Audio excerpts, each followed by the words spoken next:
আসসালামু আলাইকুম ভাই বোনেরা, আজকে দুষ্প্রাপ্য এক পাতা নিয়ে আসিছি, যে পাতার নাম হচ্ছে মেরানের পাতা। এই মেরানের পাতা আজকে বড়া করে দেখামো।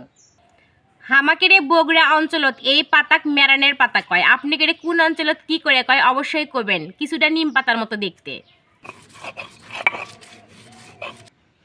মেরানের পাতা মালিশ করে পিষে লিছি। এখন মসুর ডাল পিষে লিচ্ছি।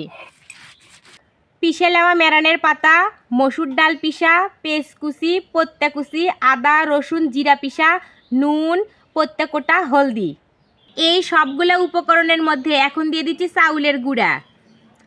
এখন সবগুলো উপকরণ ভালো করে হাত দিয়ে বড়া জিঙ্কা বানান, উনকে বড়ার লাগান করে সব মিক্স করে নেব।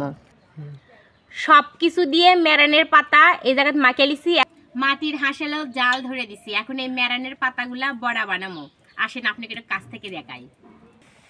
একটা একটা করে মেরানের পাতার বড়া দিয়ে দিচ্ছি। এই বড়া গেলে গরম গরম ভাতের সাথে খাতেও ভালো লাগে, আবার এমনি খাতেও ভালো লাগে।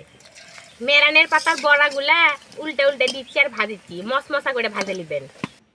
মেরানের পাতার বড়া ভাজা হয়ে গেছে।